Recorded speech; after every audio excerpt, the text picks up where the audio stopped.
Hello दोस्तों, study 91 के YouTube channel में आपका बहुत बहुत स्वागत है। मैं संदीप आज आपके सामने जो अपना सेगमेंट चल रहा है ये नेट का फर्स्ट पेपर का, इस सेगमेंट के अगले लेक्चर में हूँ जो कि हमारा 9वें नंबर का लेक्चर है। और दोस्तों याद रखिए कि जो है प्रैक्टिस मैं इसलिए लगातार करा रहा हूँ क्योंकि आपके एग्ज़ाम चल रहे हैं।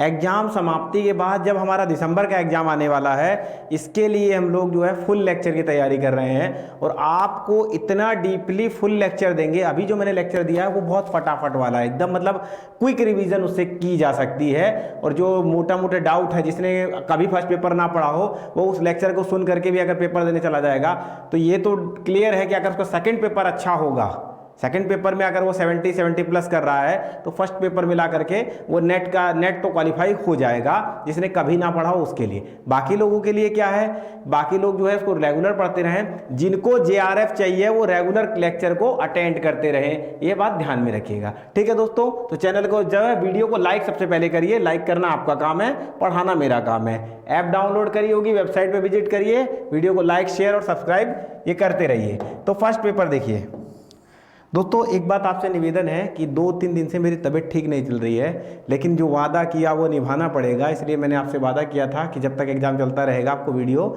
मिलता रहेगा और मैं बराबर कोशिश कर रहा हूँ। मुझे हाई फीवर भी था, आज सुबह भी था, उसके बावजूद भी मैं लेक्चर रिकॉर्ड करने के लिए, क्योंकि आपको मिलना चाहिए कुछ ना कुछ, इसके लिए मैं आया हूँ। ठीक है दोस्तों, तो मेरा साथ दीजिए और वीडियो को देखते रहिए। पहला क्वेश्चन कहता है कक्षा संप्रेषण के संबंध में अंतःवैयक्तिक, ठीक है, अंतःवैयक्तिक शक्ति के प्राथमिक आधार हैं।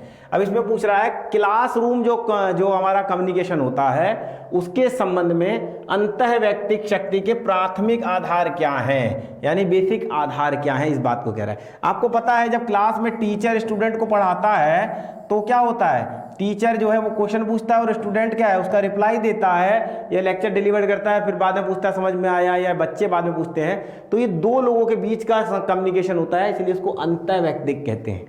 ठीक है ना, दो लोगों के बीच के संप्रेषण को अंतःवैयक्तिक संप्रेषण कहते हैं। तो कह रहा है कि उसके जो है अंतःवैयक्तिक संप्रेषण के शक्ति के प्राथमिक क्या है, आधार क्या है, प्राथमिक आधार क्या है, ये आपके आंसर है। जल्दी से कमेंट बॉक्स में बता दीजिए, फिर आगे शुरुआत करते हैं। जल्दी से कमेंट बॉक्स में बता दीजिए, आंसर मैं बताता हूँ। चलिए आंसर पे एक बार जो है डिस्कस करते हैं। पहला कह रहा है अवपीड़क शक्ति होता है क्या, तो यह सही है, अवपीड़क शक्ति होता है क्लासरूम कम्युनिकेशन के प्राथमिक आधार में।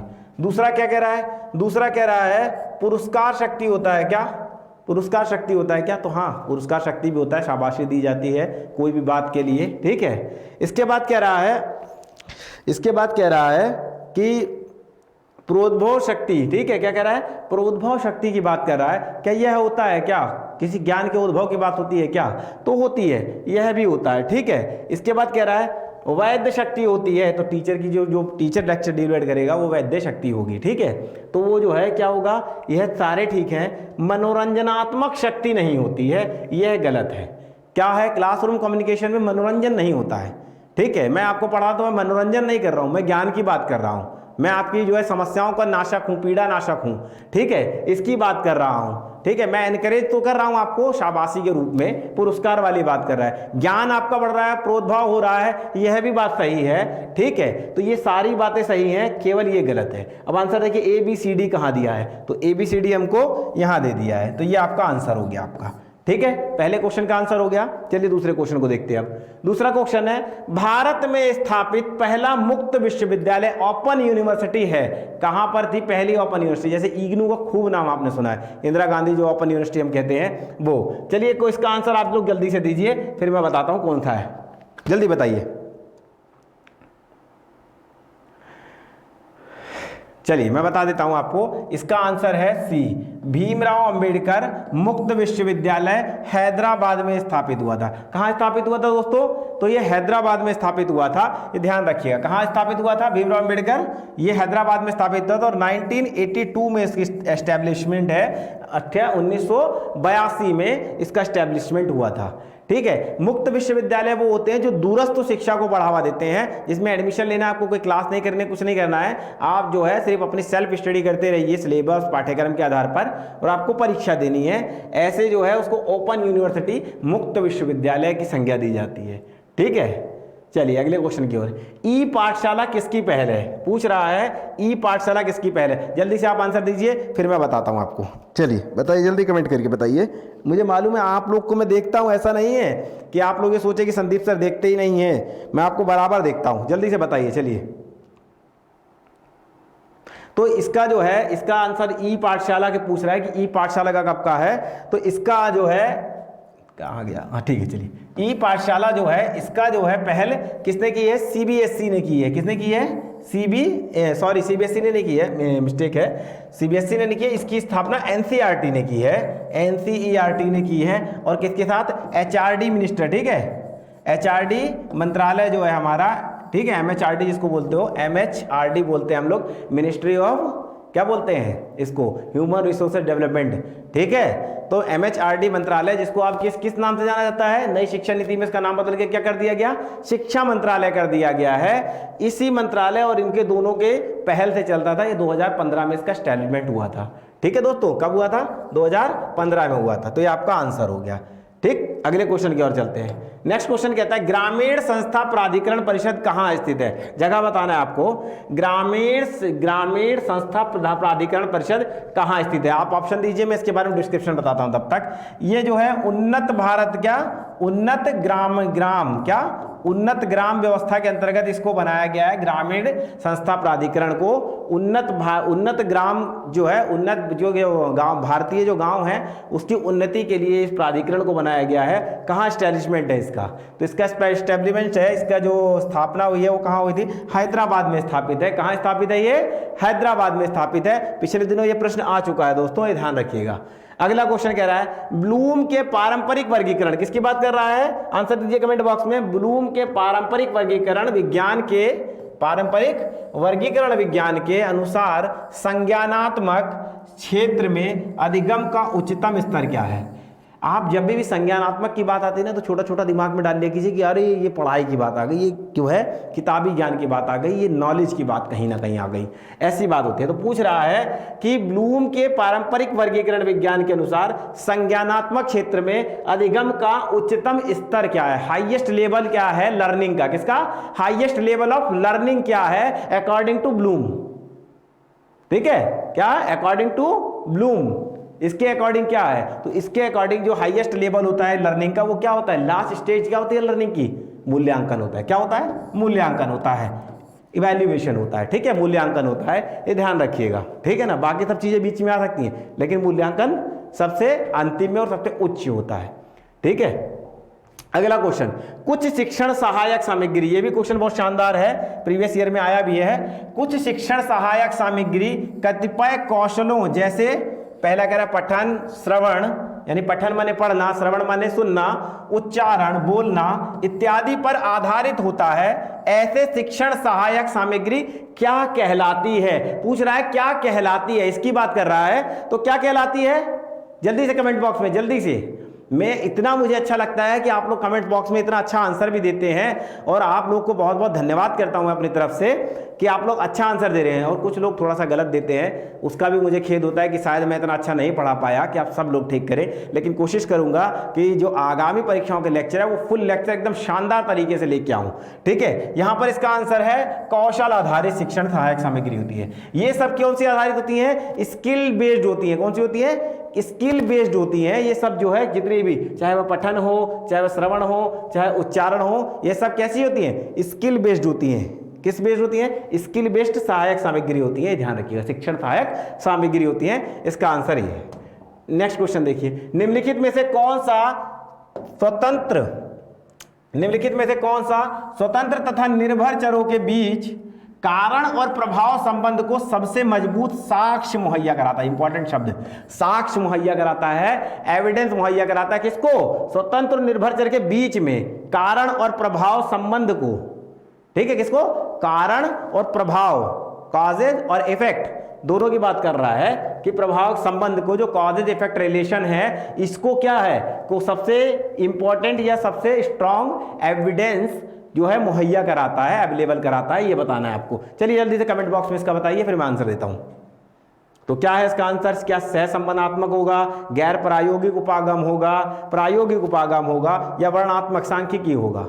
तो इसका आंसर होगा प्रायोगिक उपागम। जो प्रायोगिक शोध होते हैं यह जो है सबसे ज़्यादा वैल्यूबल होते हैं और यह सबसे ज़्यादा साक्ष्य मुहैया कराने में सक्षम होते हैं, क्योंकि आप जानते हैं जो भी चीज़ आप प्रैक्टिकल करके लाएंगे वह आपकी खुद की नॉलेज होगी और उससे प्राप्त कोई भी ज्ञान आप जो है डिस्क्रिप्ट कर सकते हो, लिख सकते हो, बता सकते हो।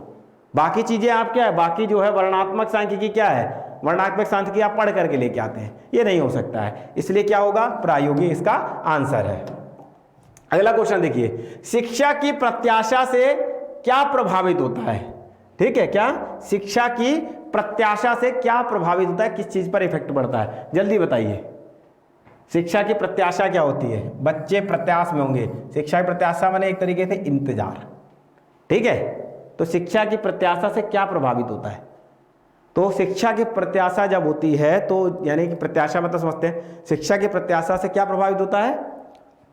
मूल्यगत निर्णय प्रभावित होता है। मूल्यांकन के अंतिम छोर कहते हैं मूल्यगत निर्णय जो होते हैं, क्या होते हैं? जो मूल्यांकन के लिए जो निर्णय होते हैं, ऐसे चीजों को मूल्यगत निर्णय जो होते हैं, यही शिक्षा की प्रत्याशा है। ठीक है, क्या है? शिक्षा की प्रत्याशा होते हैं ये ध्यान रखिएगा। ठीक है, शिक्षा की प्रत्याशा कहते हैं इसको। अगले क्वेश्चन की ओर देखते हैं, मानवतावाद की विशेषता क्या होती है, ये आप बताइए। बहुत सरल क्वेश्चन है, प्रीवियस ईयर में आया है। मानवतावाद की विशेषता क्या होती है भैया, जल्दी से कमेंट करके बता दीजिए। और आप सब लोगों को धन्यवाद। बहुत सारे ऐसे लोग हैं, बहुत सारे जो रेगुलर स्टूडेंट हैं और डेली के डेली आंसर देते हैं, आप सब लोगों को धन्यवाद। जो नए लोग आते हैं वो सबसे पहले वीडियो को लाइक जरूर किया कीजिए और आप लोग जो है कमेंट जरूर दिया कीजिए कि सर आगे और क्वेश्चन किस प्रकार के बनाइए, यह भी बताइए। अभी इक्के दुक्के कमेंट आ रहे हैं कि भैया किसी एक की प्रॉब्लम को सॉल्व करने के लिए सबका नुकसान नहीं किया जा सकता है, ये आप लोग भी जानते हैं। लेकिन जो है आप लोग कमेंट करेंगे तो मैं देखूंगा कि कौन से वाले ज़्यादा हैं, उसके आधार पर अगला वीडियो तैयार करने की कोशिश की जाएगी। इसलिए आप लोग कमेंट जरूर किया कीजिए और वीडियो को लाइक करिए और आते ही एक बार शेयर जरूर किया कीजिए किसी ना किसी अपने दोस्तों को, मित्रों को, किसी ग्रुप में, कि ताकि लोग देखें और जिनको आवश्यकता है वो समझें। ठीक है, मानवतावाद की विशेषता क्या है? तो मानवतावाद की विशेषता कमेंट बॉक्स में आप लोग बता ही दिए होंगे अब तक ना। तो इसकी विशेषता है उत्पादकता विचार को नहीं मानना। ठीक है, मानवतावाद की विशेषता क्या है? उत्पादकता विचार को नहीं मानना। ये नहीं है, बाकी सब हो सकता है कि व्यवहारिक ज्ञान हो सकता है, दार्शनिक उपागम का विरोध करना। तो आप जब कोई जो है, जब जनरली मानव की बातें होती हैं, इसकी बातें होती हैं, तो कोई जो बहुत प्रैक्टिकल ज्ञान झाड़ता है ना, आप उसको कहते हैं ज़्यादा फिलोसफर मत बनो। कहते हैं कि नहीं कहते? तो ये भी बात है। रोजगार के लिए शिक्षा का नियोजन, तो ये भी है। तो ये तो हो सकता है, यही एक नहीं है, यही आंसर है इसका। ठीक है, मानवतावाद के दृष्टिकोण में। अगला देखिए, नियोजन के क्षेत्र में यूनेस्को का क्या कार्य है? किसके क्षेत्र में? यूनेस्को का क्या कार्य है नियोजन के क्षेत्र में? ठीक है, क्या है? तो कह रहा है यहां पर जो आंसर होना चाहिए आपका, चलिए पहले एक बार कमेंट बॉक्स में बताइए, फिर मैं बताता हूं। बताइए, तो यूनेस्को का जो है नियोजन के क्षेत्र में, नियोजन के क्षेत्र में यूनेस्को का क्या कार्य है? तो इसका कार्य है शिक्षा और कार्य, क्या? शिक्षा और कार्य के बीच संपर्क सूत्र का अध्ययन करना। किसका? शिक्षा जो हमारी है, एजुकेशन जो है, उसके बेस्ड पर क्या है, हमको वर्किंग कैसे मिल रही है, कार्य क्या मिल रहा है, इसके बीच के संपर्क सूत्र का, इसके बीच के संपर्क सूत्र का चैनल जो इसका चल रहा है इसके बीच का, उसका अध्ययन करना, यह किसका काम है? यूनेस्को का कार्य के आधार पर कार्य है। ठीक है, यूनेस्को का क्या कार्य के आधार पर क्या है ये? ठीक है, नियोजन के क्षेत्र में यूनेस्को का क्या कार्य है? तो यही कार्य है, क्या है? शिक्षा और कार्य के बीच में सूत्र का, जैसे संपर्क सूत्र का अध्ययन करना। ठीक है दोस्तों, नेक्स्ट क्वेश्चन की ओर चलते हैं। कक्षा संप्रेषण के आदर्श प्रस्तुति में शामिल होता है, क्या शामिल होता है? चलिए बताइए, जल्दी बताइए। आदर्श प्रस्तुति जब होती है कक्षा संप्रेषण की, तो क्या होता है उसमें? आदर्श प्रस्तुति में कौन सी चीज़ शामिल होती है चारों में से? टेलीफोन होता है, ईमेल होता है, ग्राफिक होता है, या स्क्रिप्टिंग होती है? क्या होता है? तो उसके लिए जो इसमें से इंपॉर्टेंट है वो है ग्राफिक्स। क्या होता है? ग्राफिक्स होता है। कक्षा संप्रेषण के लिए जो इनमें से, जो इन चारों में से जो है वह ग्राफिक्स होता है, यही इंपॉर्टेंट होता है। ठीक है दोस्तों, अगले क्वेश्चन को देखिए। यदि, अब ये तो क्वेश्चन आप लोग सॉल्व कर ही लेंगे, एक बार कमेंट बॉक्स में जल्दी सॉल्व करके बताइए कि यदि FIST इसको जो है JMWX ये कहा जाए, तो फिर बोट को क्या कहा जाएगा? BOAT, बोट को क्या कहा जाएगा? जल्दी खट से बता दीजिए, मैं फिर भी सॉल्व करके बता देता हूँ आपको। तो यहाँ से यहाँ चलिए, ये कितना होगा, यहाँ से चलिए ज़रा, तो ये +4 होगा। अगला चलिए, यहाँ से यहाँ चलेंगे, ये भी +4 होना चाहिए, ठीक है, क्या है। इसके बाद यहाँ से चलिए यहाँ, तो ये भी क्या है, +4। यहाँ से यहाँ चलिए, ये भी क्या है, +4। ठीक उसी तरीके से यहाँ पर चलिए, B से +4 क्या होगा, तो F होगा। O से +4 क्या चलेंगे, ये +4 होगा। O से +4 क्या होगा, ठीक है। A से +4 क्या होगा, A से +4 करिए जरा, तो क्या होगा, तो E हो जाएगा। और इसी तरीके T से +4 चलेंगे तो क्या होगा, ये X हो जाएगा।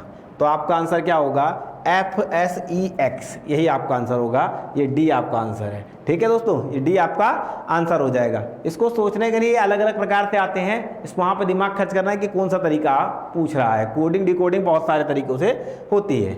चलिए नेक्स्ट क्वेश्चन देखिए, यह भी इंपॉर्टेंट है, ब्लड रिलेशन का आजकल एक क्वेश्चन आता है।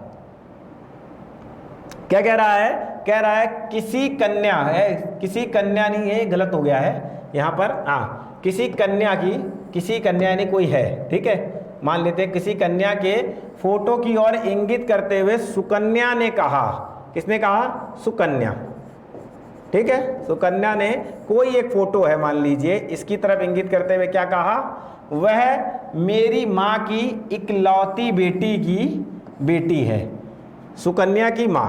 अब एक विचित्र चीज देखिए, इसने इस फोटो की तरफ इशारा करते हुए कहा है, यानी कि ये लड़की है, ठीक है, लड़की लिख देते हैं, कोई एक लड़की है, ठीक है। सुकन्या ने इस फोटो की तरफ इशारा करते हुए कहा कि यह जो है, ये मेरी माँ की इकलौती बेटी की बेटी है। तो एक बात विचित्र देखिए, सुकन्या कह रही है कि मेरी माँ की इकलौती बेटी, मेरी माँ की इकलौती बेटी कौन होगी, तो सुकन्या स्वयं होगी, है कि नहीं।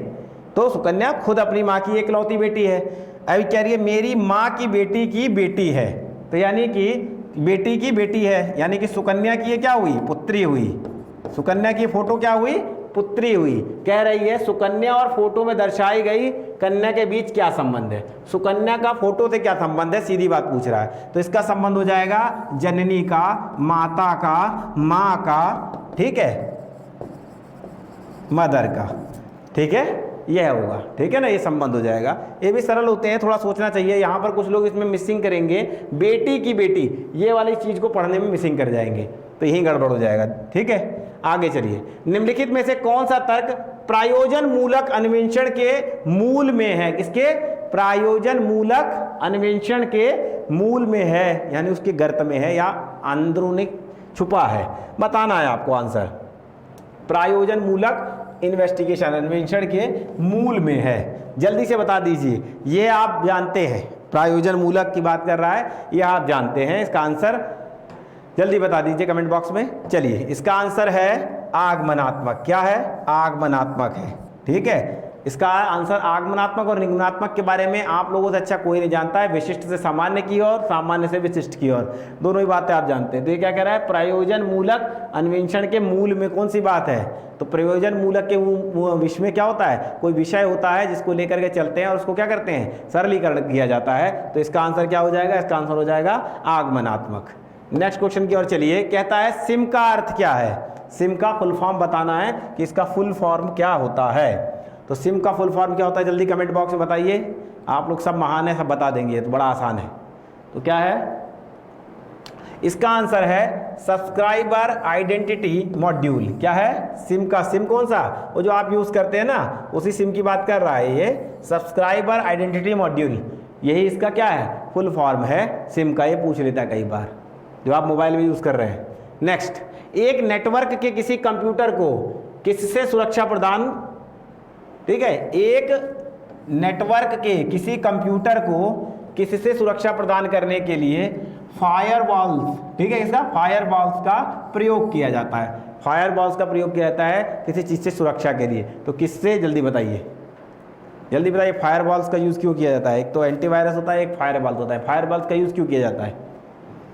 तो इसका आंसर है आपराधिकृत हमला। क्या, आपराधिकृत हमले से, ठीक है, आपराधिकृत हमला इसका आंसर होगा, ठीक है। ध्यान रखिएगा कि एक नेटवर्क किसी कंप्यूटर को सुरक्षा प्रदान करने के लिए फायरवॉल्स का प्रयोग क्यों किया जाता है, किया जाता है, प्रयोग किया जाता है तो किस लिए, अपराधिकृत अनऑथोराइज्ड अटैक जो होते हैं उसके लिए। ये ऐसे अटैक होते हैं जो पूरे कंप्यूटर को ध्वस्त कर सकते हैं। एटम बम गिरा के नहीं, कंप्यूटर के पूरे सिस्टम को एक साथ करप्ट करके खत्म कर सकते हैं, ऐसे अटैक होते हैं। इनके बचाने के लिए फायरवॉल का यूज़ किया जाता है। नेक्स्ट क्वेश्चन, 72 वर्ष, देखिए क्या है यहाँ पे लिखा है, इसको बृहत्तर ना करके इसको बृहद कर दीजिए।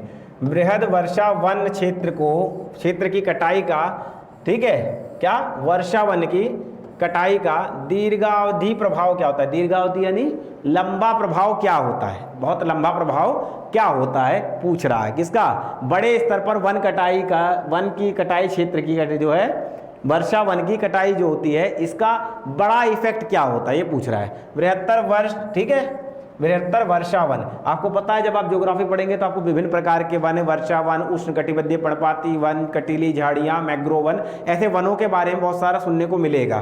तो पूछ रहा है कि वर्षा वन क्षेत्र की कटाई का दीर्घकालिक प्रभाव क्या होगा, जबकि वो बड़े स्तर पर कटाई हो, बहुत बड़े स्तर पर कटाई हो। जल्दी से कमेंट बॉक्स में आंसर दीजिए, चारों में से क्या होगा, जल्दी बताइए। तो इसका आंसर होगा मृदा अपरदन में वृद्धि। क्या होगा, मृदा अपरदन में वृद्धि। क्या होता है मृदा अपरदन, क्या होता है, देखिए जो पेड़ होते हैं ना, हमारे जो ट्री होते हैं, ठीक है, किसी प्रकार के जो ट्री होते हैं, इसकी जो जड़ें होती हैं वो बहुत दूर तक फैली होती हैं। क्या होता है, दूर तक इसकी जड़ें फैली होती हैं। ये जड़ें जो हैं ये मिट्टी को पकड़ के रखती है, जो मिट्टी होती है हमारी इसको पकड़ के रखती है। और क्या है कि जाकर बड़े स्तर पर वर्षा वन की अगर कटाई कर दी जाए तो क्या होगा, खत्म। तो मिट्टी कौन पकड़ के रखेगा, तो मिट्टी जब नहीं पकड़ के रखेंगे तो वर्षा वन है, वहाँ पर वर्षा होगी, और आकर वर्षा होगी तो क्या होगा, मृदा का अपरदन हो जाएगा, मिट्टी सरकने लगेगी जगह जगह से, तो फिर क्या होगा, इसको मृदा अपरदन कहते हैं ऐसे को।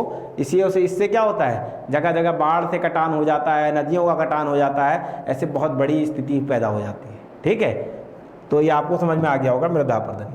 आगे चलते हैं, नेक्स्ट क्वेश्चन देखते हैं। प्रयोग और विश्लेषण में विद्यार्थियों की, कह रहा है प्रायोग और विश्लेषण, प्रायोग यानी प्रैक्टिकल, विश्लेषण एनालाइज में विद्यार्थियों की योग्यता में सुधार के लिए निम्नांकित में से कौन सा उत्तम अध्ययन क्षेत्र है। ठीक है, प्रायोग और विश्लेषण के लिए। अब देखिए एक मजे की बात है, प्रैक्टिकल आप कौन से सब्जेक्ट में करते हैं, एनालाइज कौन से सब्जेक्ट में करते हैं, जरा जल्दी बता दीजिए, 1 मिनट का आंसर है तो, कुछ भी नहीं है इसमें। ठीक है, इतिहास में आप कोई प्रैक्टिकल नहीं करते हैं, एनालाइज तो कर सकते हैं, वहाँ पढ़ते हैं, आगे की चीज़ों को एनालाइज करते हैं। अर्थशास्त्र में एनालाइज करते हैं, पर अर्थशास्त्र प्रैक्टिकल नहीं कर सकते आप इतने बड़ा अर्थशास्त्री नहीं है, रिजर्व बैंक के गवर्नर नहीं है कि आप उसमें कुछ जो है CRR, repo rate, reverse repo rate या ऐसा कुछ करके उसमें प्रैक्टिकल करें, कुछ नया लाकर ग्रेसम का नियम जैसी चीज़ों को ले आएँ, ये भी नहीं हो सकता। भाषा में भी नहीं कर सकते। ठीक है, तो क्या होगा, इसका आंसर है विज्ञान, सबसे सरल था। ठीक है, अगली की ओर चलिए। निम्नांकित में से कौन सा एक अनुदेशात्मक सामग्री नहीं है, अनुदेशात्मक सामग्री नहीं है पूछ रहा है, जल्दी बता दीजिए आंसर। ठीक है, अनुदेशात्मक माने एक तरीके से ज्ञान की बात, ज्ञान डिलीवर्ड करना, अनुदेश डायरेक्शन कुछ किसी को देने के लिए, इसके लिए कौन सा वाला एक सामग्री नहीं है। देखिए ऑडियो पॉडकास्ट, पॉडकास्ट का नाम आपने सुना होगा, आजकल बड़ा प्रचलन में है। लोग अपने भाषण को, अपने किसी वक्तव्य को या अपने ज्ञान को रिकॉर्ड करके ऑडियो फॉर्म में रख देते हैं और लोग सुनते हैं, इसको पॉडकास्ट कहते हैं। ठीक है, दूसरा कह रहा है मुद्रित अध्ययन दिशा निर्देश। क्या, मुद्रित अध्ययन दिशा निर्देश की बात कर रहा है, तो ये है क्या, तो है ये भी डायरेक्शन प्राप्त करते ही है, निर्देशात्मक देता ही है। मुद्रित माने छपा हुआ जो है अध्ययन जो होता है वो। इसके अलावा ओवरहेड प्रोजेक्टर, दूसरा कह रहा है यूट्यूब वीडियो। तो भैया एक बात बताइए, आप भी जो यूट्यूब पे देख रहे हैं ना, ज्ञान मिल रहा है कि नहीं मिल रहा है, अनुदेशात्मक है ये भी, तो ये भी सही है, ये भी सही है, तीनों है, ये नहीं है। प्रोजेक्टर से सीधे कोई ज्ञान नहीं मिल सकता, प्रोजेक्टर के द्वारा कोई ना कोई चीज़ ऐड करके तो ज्ञान दिया जा सकता है, सीधे हेड ओवरहेड प्रोजेक्टर से कोई अनुदेशात्मक ज्ञान नहीं मिलता है, प्रोजेक्टर आप जानते हैं। ठीक है, हो गया आपका आंसर सी। अगला, निम्नांकित में से कौन कक्षागत शिक्षण की विशेषताओं को प्रदर्शित करता है। चलिए बता दीजिए, आप सब लोग स्कूल गए हैं, क्लास पढ़ी है, जल्दी से आंसर दीजिए कमेंट बॉक्स में, फिर मैं बताता हूं। तो कह रहा है कि निम्नांकित में से कौन कक्षागत शिक्षण की विशेषताओं को प्रदर्शित करता है, दिखाता है। तो कक्षा में पूर्ण रूप से उपस्थिति के माध्यम से, ये है क्या, नहीं। दूसरा, कक्षा में अनेक सहायक शिक्षण सामग्री के माध्यम से, तो ये भी हो सकता है क्या, कक्षागत शिक्षण की विशेषताओं को प्रदर्शित करता है। अगर सामग्री यूज करेंगे ज़्यादा तो वो बड़ी विशेषता है क्या, नहीं। अगला, कक्षा में छात्रों को मीन सुनिश्चित करने के माध्यम से, नहीं। तो अगला क्या होगा, अंतिम जो बचा वही होगा, कक्षा में छात्रों द्वारा गुणवत्तापूर्ण प्रश्न पूछने के माध्यम से। क्लासरूम में आकर बिल्कुल क्वालिटी वाले क्वेश्चन पूछे जा रहे हैं छात्र द्वारा, तो यह सबसे बड़ी विशेषता है, यही कक्षा के शिक्षण की विशेषताओं को प्रदर्शित करता है।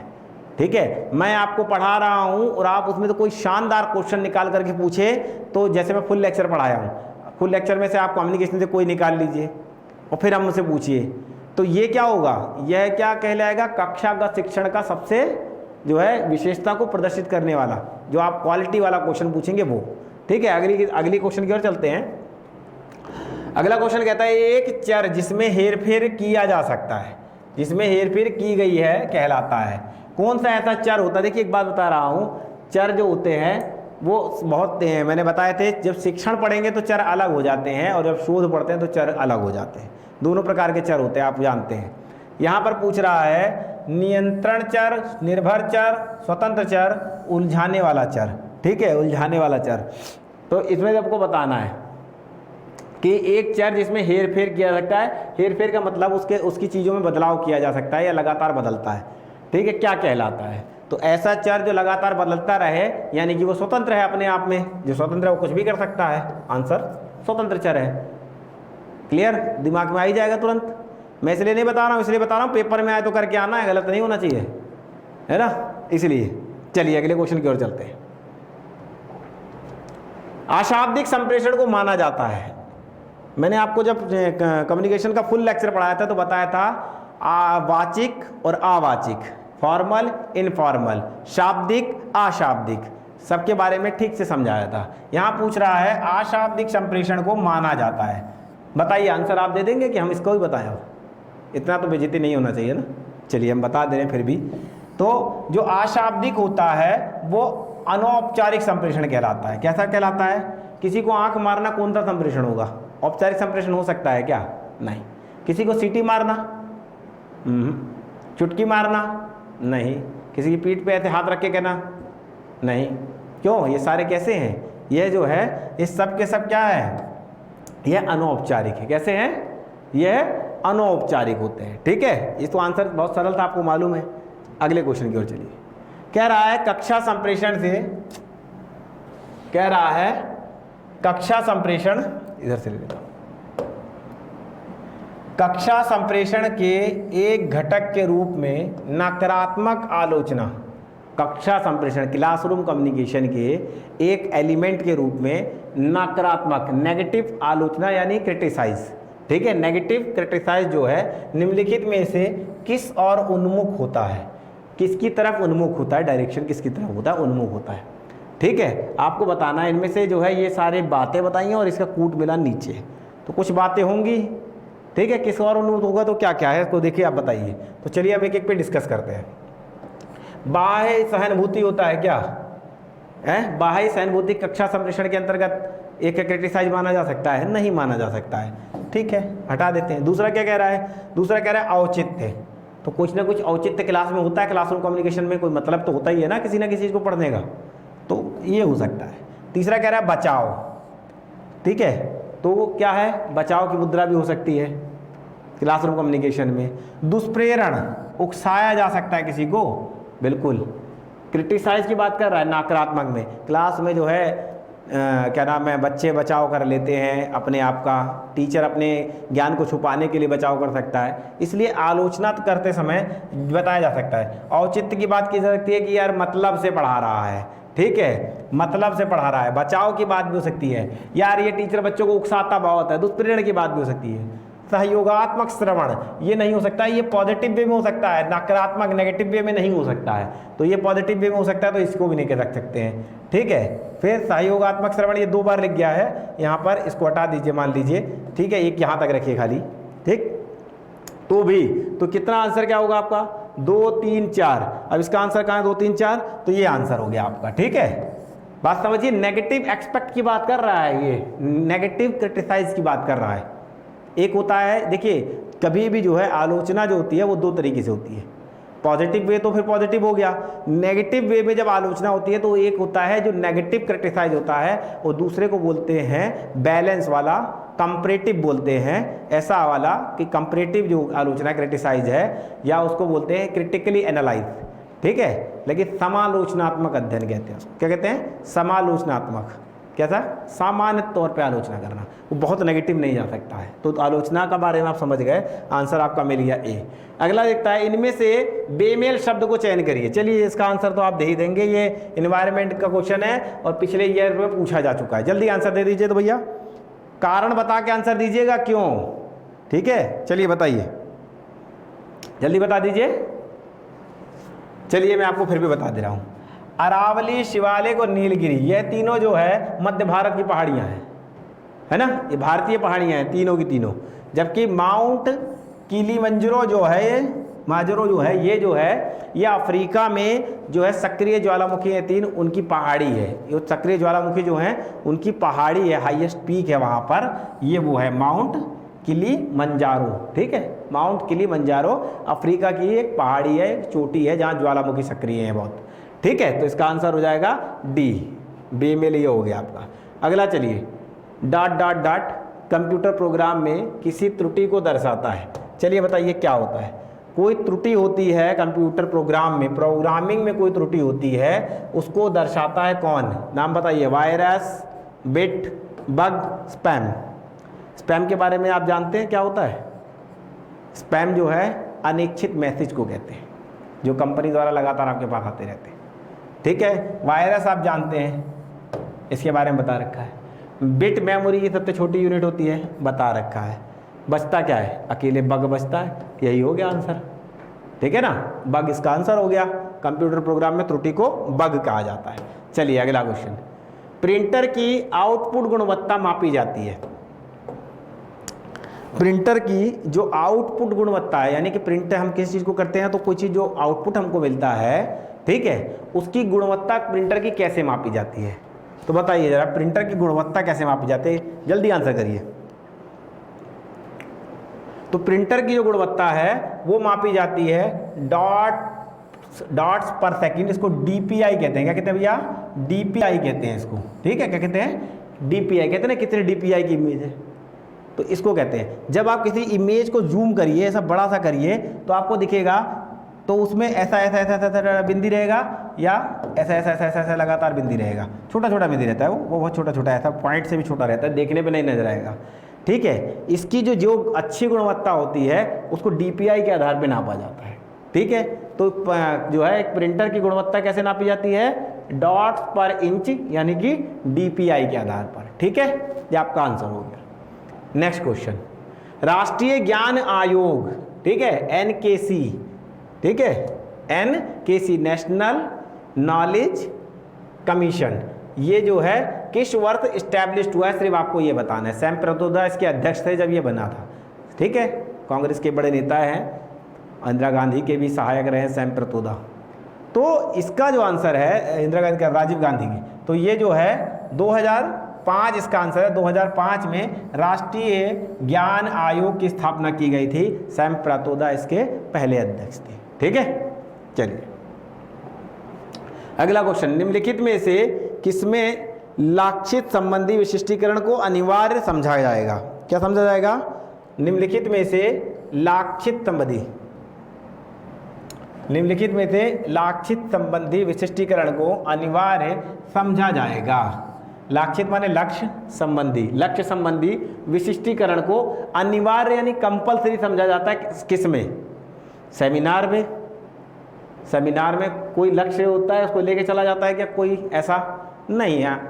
ये जो है अनौपचारिक तो नहीं, लेकिन औपचारिक चर्चा का विषय होता है। कोई इसका एक फिक्स टारगेट लेके नहीं चला जाता है। किसी टॉपिक को लेते हैं, उस पर चर्चा होती है, उस पर ज्ञान की बात होती है, हम कोई उसका लक्ष्य नहीं निर्धारित करते हैं। सम्मेलन होता है, उसका भी कोई लक्ष्य निर्धारित नहीं होता है, तुरंत क्विक लक्ष्य नहीं होता है सम्मेलन का भी, ठीक है। परिचर्चा, इसका भी कोई फिक्स लक्ष्य नहीं होता है, चर्चा है ना ये भी। लेकिन कार्यशाला वर्कशॉप का होता है, क्योंकि यहाँ मशीनों का और चीज़ों का इस्तेमाल किया जाता है या ऐसा कुछ, तो जब भी वर्कशॉप होगा तो कोई एक फिक्स टारगेट लेके चलेंगे। बाकी तीनों में नहीं होता है। अगर आप यूनिवर्सिटीज़ वगैरह में पढ़े होंगे तो आपने सब अटेंड किया होगा, आपको मालूम होगा ये, ठीक है। अगला क्वेश्चन, कक्षा में अशाब्दिक व्यवहार, क्या कक्षा में अशाब्दिक व्यवहार को अशाब्दिक कक्षा में यानी क्लासरूम में अशाब्दिक व्यवहार के आंतरिक संकेतक किसके निदान में सहायता करते हैं? अशाब्दिक संप्रेरक वही जो चुटकी बजाना हो सकता है, आंख मारना हो सकता है, भुआं हिलाना हो सकता है, कुछ भी जो अशाब्दिक संप्रेषण हो, ठीक है। अशाब्दिक व्यवहार जो होते हैं जिनमें शब्दों का इस्तेमाल नहीं होता है, आंतरिक संकेतक किसके निदान में सहायक हो सकते हैं? जल्दी से आंसर दे दीजिए, जल्दी आंसर दे दीजिए, बहुत सरल है इसका आंसर। शाब्दिक अशाब्दिक सारे संप्रेषण कैसे होते हैं? संप्रेषण के लिए खाली अव्यक्तिक संप्रेषण छोड़ के बाकी सभी संप्रेषण में दूसरा व्यक्ति होता ही है, चाहे वो पूरा ग्रुप हो, चाहे वो एक बहुत बड़ा मास हो, बहुत बड़ी भीड़ हो, होता है ना। तो यहाँ पे जो आंसर होगा वो क्या होगा? वो होगा अंतरवैयक्तिक गतिशीलता। क्या? अंतरवैयक्तिक गतिशीलता होता है। दो लोग होंगे तभी आप उस प्रकार के संकेतक का इस्तेमाल करके बातचीत और व्यवहार कर सकते हैं, ठीक है। लास्ट क्वेश्चन है हमारा आज का, प्रत्येक कानून एक बुराई है, ठीक है। ये क्वेश्चन जो है रीजनिंग का है, युक्ति युक्त तर्क का है। कह रहा है प्रत्येक कानून एक बुराई है, ये एक सेंटेंस हो गया, ठीक है। क्योंकि प्रत्येक कानून स्वतंत्रता का उल्लंघन करता है। उपर्युक्त है, ये क्या है बताना है आपको। तथ्यों की प्रस्थापना है, आस्था का औचित्य स्थापन है, तथ्य की व्याख्या है कि तर्क है, ये क्या है? तो देखिए इसके साथ में कोई दूसरी बात लिखी है क्या? नहीं। लेकिन अगर ये जो है तो ये क्या हो सकता है? आप वो क्वेश्चन सॉल्व करते हैं ना ए और आर वाला, तो उसमें यहाँ तर्क होता है, ठीक है, और ये तर्क के साथ यहाँ क्या होता है? ये उसका स्पष्टीकरण होता है। क्या होता है? ये उसका स्पष्टीकरण होता है या उसका विस्तार होता है, ऐसा जनरल मिलता है। तो यह जो है विस्तार की बात कहीं आ रही है इसको पढ़ने पर? नहीं आ रही है। ये सिर्फ एक तर्क हो सकता है कि प्रत्येक कानून एक बुराई है। क्यों है? क्योंकि प्रत्येक कानून स्वतंत्रता का उल्लंघन करता है। हर जो कानून है वो कोई ना कोई चीज़ को कम कर देता है। 1961 में कानून आया दहेज प्रतिषेध अधिनियम, दहेज लेना देना आज से कानूनन अपराध हो गया, ठीक है। तो क्या हुआ? अब वो कुछ लोगों की जो स्वतंत्रता थी, अच्छी बात नहीं है दहेज लेना देना, लेकिन कुछ लोगों की स्वतंत्रता थी जिनके बड़े सपने थे कि नहीं हम अपने बेटे की शादी करेंगे तो हमको ये सब मिलेगा, उनका तो धरा रह जाएगा। हालांकि रुका नहीं आज तक, चल अभी भी रहा है, लेकिन आज एक राइट हो गया आपके पास, पहले कोई राइट नहीं था, है कि नहीं। तो ये वाली बात क्लियर हो गई होगी आपकी। तो इस प्रकार का ये क्या बन सकता है? ये सिर्फ एक तर्क बन सकता है। अभी इसका आधार वाक्य नहीं है यहाँ पर, तो ये किसका उदाहरण होगा? ये तर्क वाक्य का एक उदाहरण होगा। अभी ये तर्क वाक्य का एक उदाहरण होगा, ठीक है दोस्तों। तो आज का हमारा सेगमेंट यही समाप्त होता है। मिलते हैं अगले सेगमेंट में, तब तक के लिए धन्यवाद। शुभ रात्रि, शब्बा खैर, गुड नाइट।